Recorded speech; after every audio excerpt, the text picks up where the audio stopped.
100 शब्द प्रति मिनट की डिक्टेशन है। और वीडियो को लाइक ज़रूर कर देना, सब्सक्राइब करना और वीडियो को शेयर कर देना अपने दोस्तों में। चलिए स्टार्ट करते हैं। Ready, start.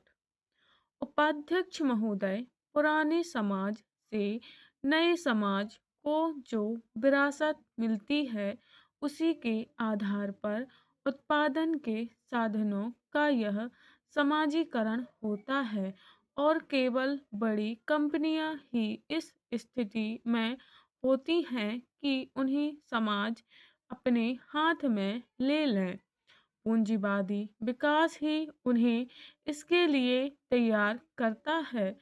इन बड़े कारखानों में मालिकों और उत्पादन क्रिया के बीच कोई भी संबंध नहीं होता, सिवा इसके कि कंपनी हिस्सेदारों को मुनाफा या ब्याज देती है। उत्पादन को मजदूर और कर्मचारी चलाते हैं और जब कारखाने का स्वामित्व समाज के हाथ में चला जाता है तो उससे उनके काम में कोई अंतर नहीं पड़ता। हाँ, उन मजदूरों और कर्मचारियों के वेतन में अंतर अवश्य पड़ता है, क्योंकि जब उनका शोषण करने वाला कोई मालिक नहीं रहता, इससे उनकी कार्यक्षमता में भी धीरे धीरे आश्चर्यजनक रूप से प्रगति होती है और ये अपने श्रम का उपयोग पूरी देशभक्ति के साथ करने लगते हैं।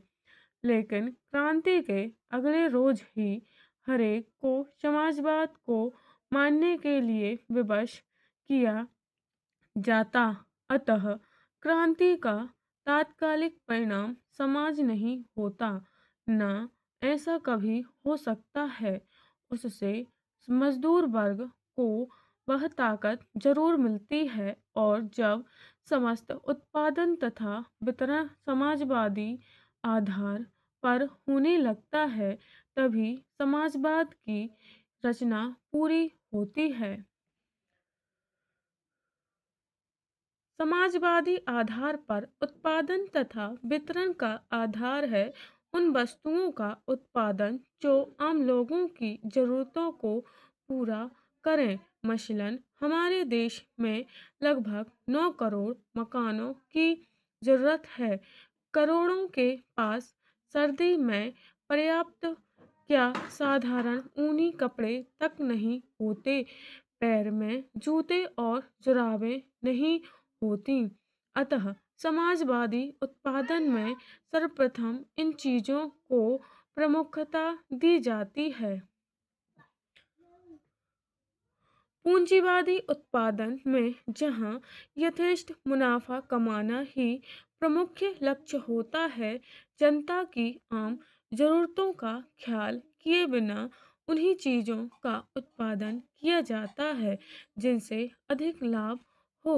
आजकल जो सरकार की नीति है वह पूंजीवादी उत्पादन की ओर अधिक है, समाजवादी वस्तुओं का निर्माण की ओर कम।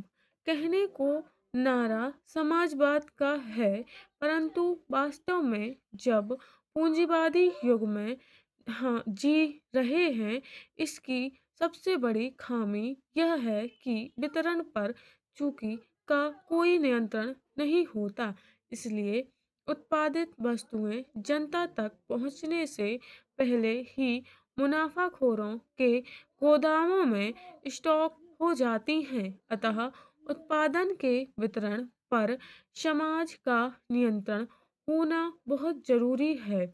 बिना इसके समाजवाद का लक्ष्य पूरा नहीं होता।